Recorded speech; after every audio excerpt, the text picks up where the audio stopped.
stage is yours, Jon. Thank you. And unless I hear anything else, I'm going to assume that you see my screen. Let me see. Let me just clean up. There we go. Yeah, so thank you for having me, first of all. And again, I'm sorry about the, the light white background here. I tried to change it up, just before the talk, but then it screwed up the formatting. So I'm sorry, sorry about that. My name is Jon A Særetås, but I won't hold you to it if you can't pronounce it correctly. I'm a Norwegian. I live in Norway, and I am the Vice President of Products and Innovation at Image Engine, which is image CDN. And an image CDN is a CDN with built-in capabilities for automatically optimizing images on request. So you always get optimized image, regardless what device, connection, browser you're on.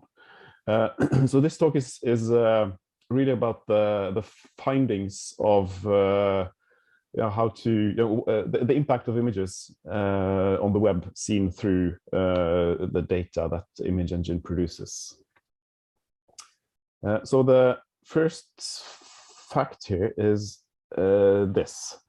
In December last year, Image Engine saved 243 tons, metric tons of CO2 equivalents, or CO2 for simplicity. And that's a huge amount. Like it says here in the small print, this is the same as from burning almost 900 barrels of gasoline. Or even more unbelievable in my mind, it's the same as planting 4,018 trees and letting them grow for 10 years. This is, to me, unbelievable. And this is just images, relatively normal website traffic. There's images on websites. Still, this produces so much CO2. And then, following up on this huge number, we need to dive a little bit more into how to arrive at this number.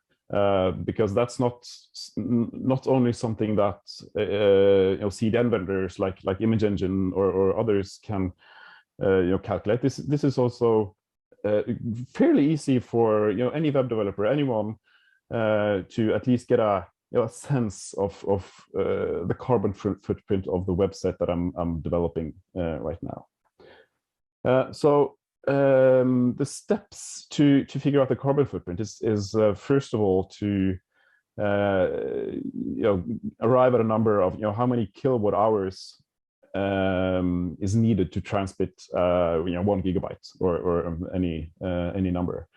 And in order to figure this out, you'll need to probably, a couple of good sites and examples here are listed already previously in this call, but there are also not that many actually, but there are very good scientific articles and research papers and things written about this, and the numbers you'll get from these articles are almost dramatically different from each other. Like it says here, from 0.06 kilowatt hours to 7 kilowatt hours just to transmit 1 gigabyte of data.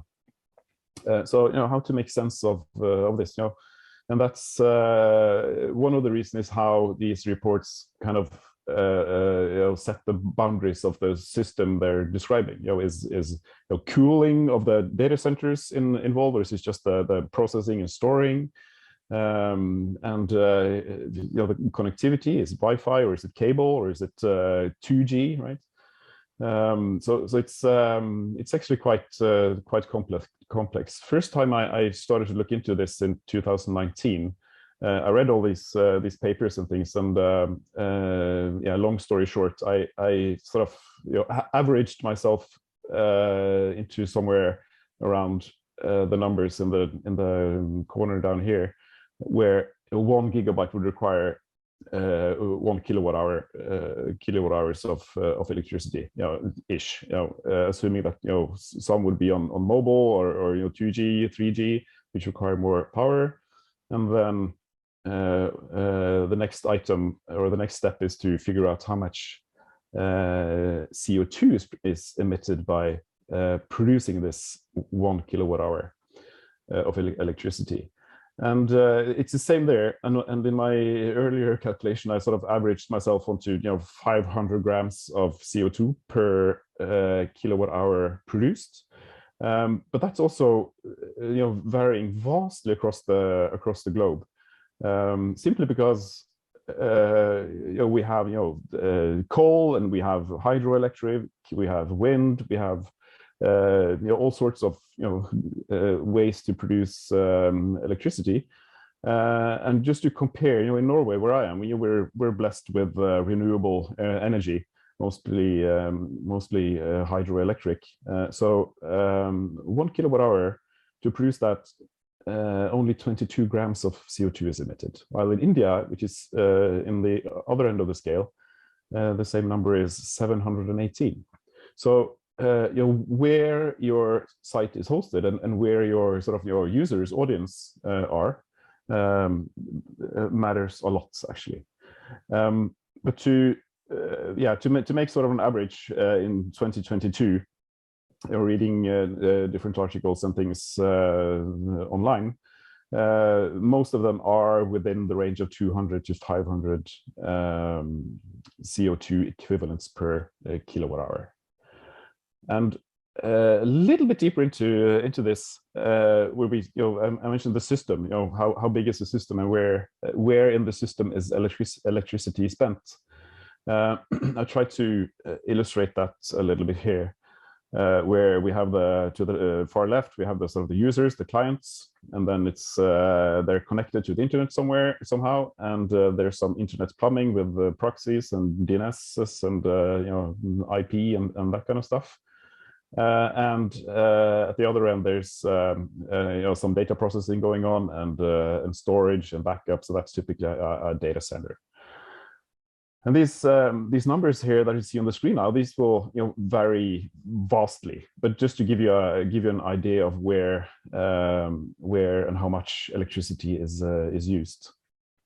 The numbers here are also pulled from 2 or 3 different reports, if I can remember correctly.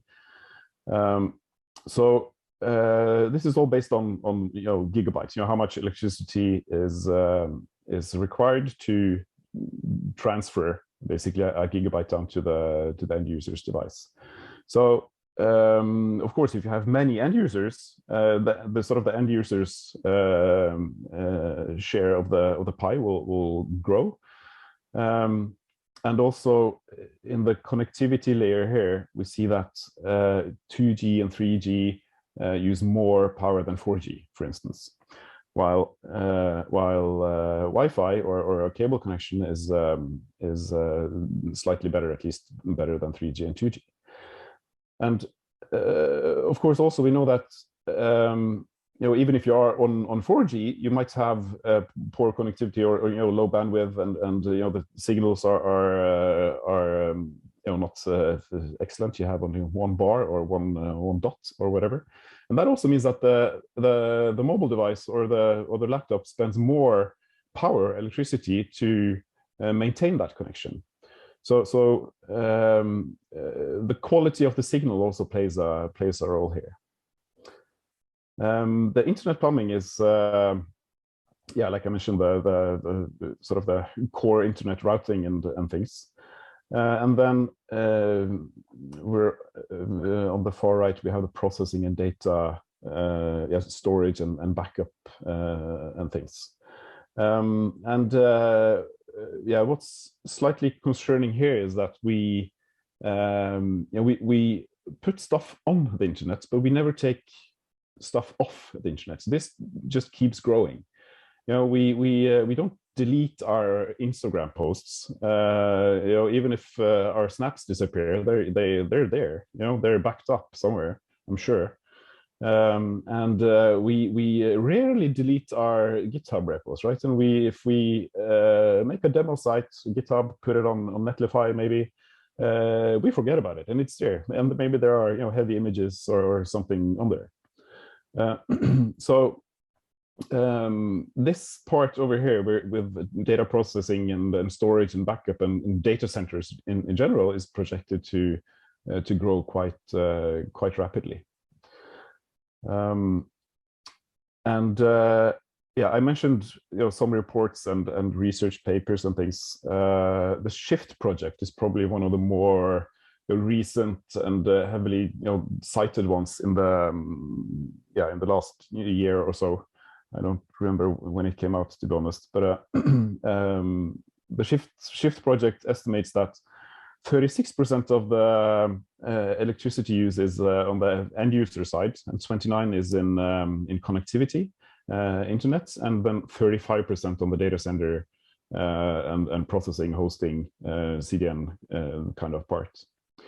And these numbers will, you're very likely to find different numbers depending on what reports and sources you use. But I think the main point here now at the stage we are in this discussion with greener web and things, just to bring awareness that it's not, it doesn't come for free. Putting a website out there actually has an environmental impact, simply because everything requires electricity, and that electricity has to be produced somehow. And a little bit further into the details, what we see from Image Engine's perspective, mobile versus non-mobile. We were talking about the connectivity things on the previous slide. So globally, we see more or less a 50-50 share of mobile traffic and non-mobile traffic. And remember that mobile traffic, on a mobile device connected through a 3G, 4G network requires more electricity than a cabled or a Wi-Fi connection. This is globally though, but like we see here in India, there's a huge overweight of mobile connectivity. So 80% of mobile users versus 50-ish% globally, and in India there's a lot of people as well, which means viewing a web page, even if it's on mobile, it requires more electricity to download and be displayed to the end user. A little bit more into India and connectivity. Luckily, the coverage with 4G is quite good, but still there's 25%-ish with 3G and less, which means more power is used. And I mentioned the signal quality also plays a huge impact on the electricity the end user device needs to use in order to maintain the signal and download the data. Something to think about. Speaking of saving data, we see in Image Engine that about 20-ish% of the requests have the save data or light mode enabled. Light mode is a feature in Chrome-based browser where you can basically tell the browser to ask the server to use less data or transmit less data. And 21% of the requests Image Engine C actually has this request set. So, and this is what it does is basically to set the request header asking for less data. But very few CDNs or servers or applications actually do that. Luckily, Image Engine has support for that. So less data is transmitted on light mode. And speaking a little bit about responsive images and things that were mentioned previously, it's kind of common to make I don't know, between 3 and 6 variants of an image using responsive images syntax and the pictures elements maybe, and things like that. But what we see is that to serve 95% of your users at the 95th percentile, you'll need between 12 and 13, so let's say 12 here, variants of a single original image. And that's both in terms of size, the pixel size of the image, and the amount of compression that's added to the image. If save data is enabled, we'll add more compression, obviously. And there's also formats, WebP and JPEG, PNG, whatever, automatic conversion of those formats, and also network quality. So that's interesting. Looking at certain image formats in specific, we see this. On average, on all image formats and input-output formats, we see that the savings that can be applied are huge, between 60 and 90%, depending on a little bit on the what kind of site it is. It should be noted that these images here that are sort of the original images are they're mostly images that would be displayed on the website if image engine wasn't in the equation here, which is slightly alarming. Having said that, there are also some high resolution images that are meant to be sort of the a huge origin, and then image engine does the resizing and optimization and things. But I still feel the numbers are quite representative, because the savings are so incredibly huge, even on these images that are actually meant to be displayed on the web, but luckily they're not. So converting a JPEG or origin image to a WebP is 90% more effective than just displaying the JPEG directly. And we can, of course, apply more or less compression to these images, but we also, with image engine, we monitor this with a SSIM or structural similarity index. This is it's basically a programmatic way to figure out if one image, the original image, is similar enough to the optimized image so that the human eye can't see any difference. And that's sort of the threshold that we're looking at here. And yeah, even JPEG to JPEG has a huge potential in savings, 80% savings. And PNG, why do we still use PNGs? I forgot. So 95% savings converting a PNG to WebP. Even PNG to PNG has 85% savings. And a little bit more into the corner cases here, if you will. Converting a GIF to MP4 instead of a WebP, animated WebP, is 30% more effective. And MP4 is actually supported by, if my memory serves me correctly, since Safari 11.1 or something. So you can actually use a regular image tag to display an MP4, which is, like we see here, a huge win. JPEG 2000 is also out there. It used to be before Safari and the Apple universe started to support WebP. JPEG 2000 was by far the best option for the Apple devices. In many cases, it's still the best option, serving better visual quality at a lower byte size. So that's something to keep in mind as well. So yeah, you've probably been waiting for me mentioning AVIF, and it's like we say here, the jury is still out, because it is really a trade-off between visual quality, the byte size of the image, and the encoding and decoding efficiency. It's compared to other image format, it's relatively slow and expensive to both encode and decode. Encode on the image CDN and then decode in the browser on the device. In terms of visual quality versus bite size too, the savings aren't that great. At least not doing this these optimizations on scale with image CDN like Image Engine.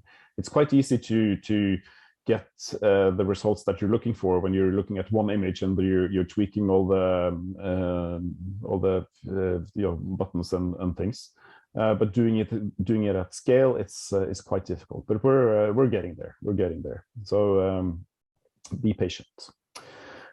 So yeah, this is my last slide, trying to sum up all this. The best we can do, I think, is to reduce the payload that needs to be transmitted and stored.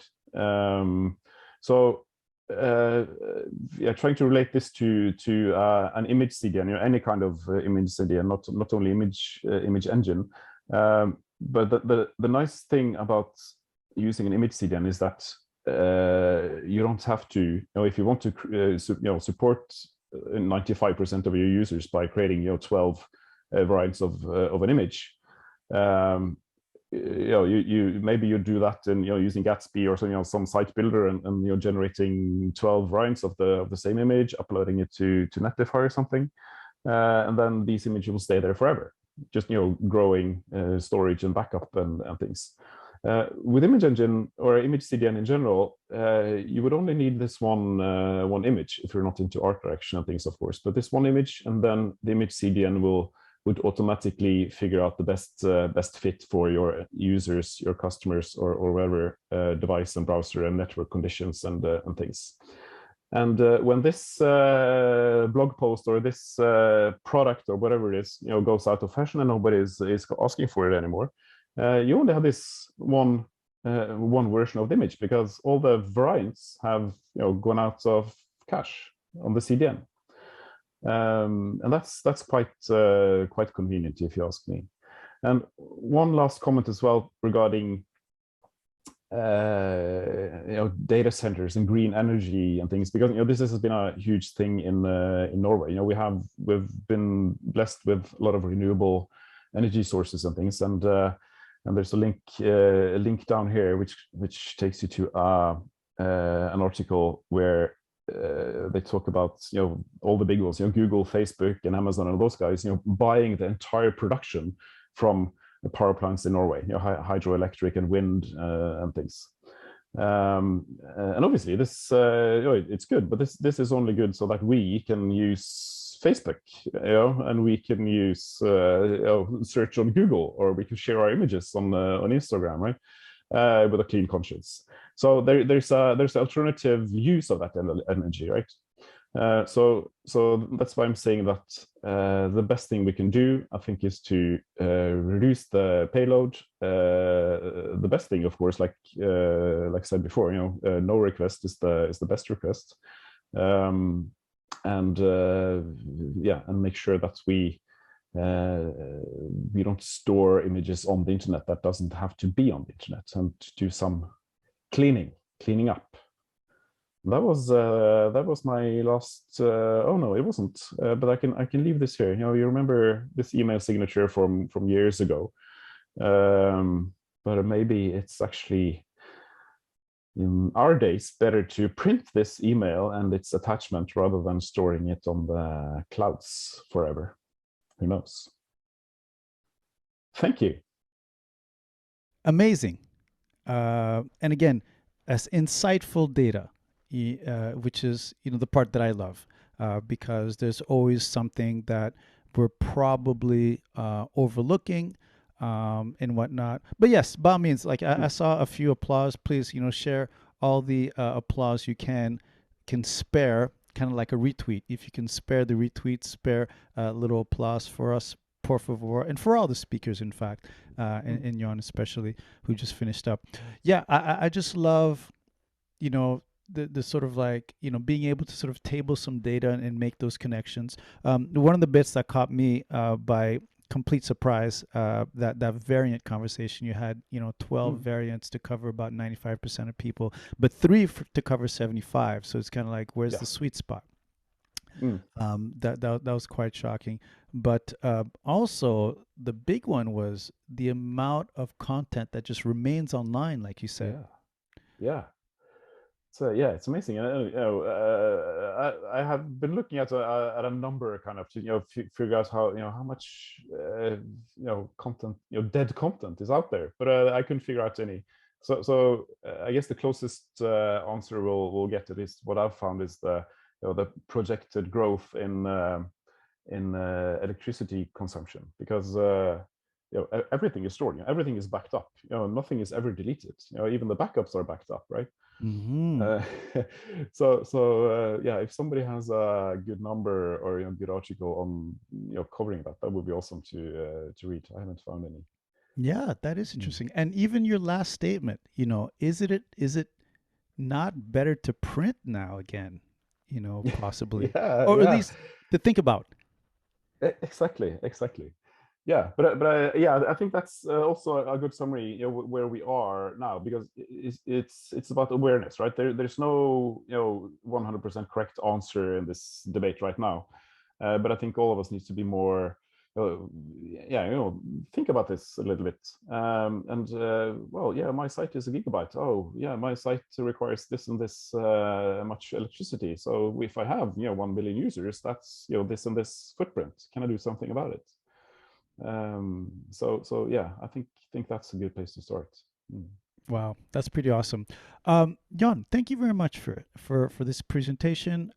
Again, if anyone hadn't sort of heard me say this, but he had a thread earlier, I'm going to say sometime last month, where he sort of summarized, some of this data in about 3 or 4 tweets, and that caught my eye, and I sort of sent him a DM. I'm like, hey, this is super interesting, and I'd been thinking about Yeah. this conversation, and he agreed to join us for today. So I do want to thank you for sharing some of that info.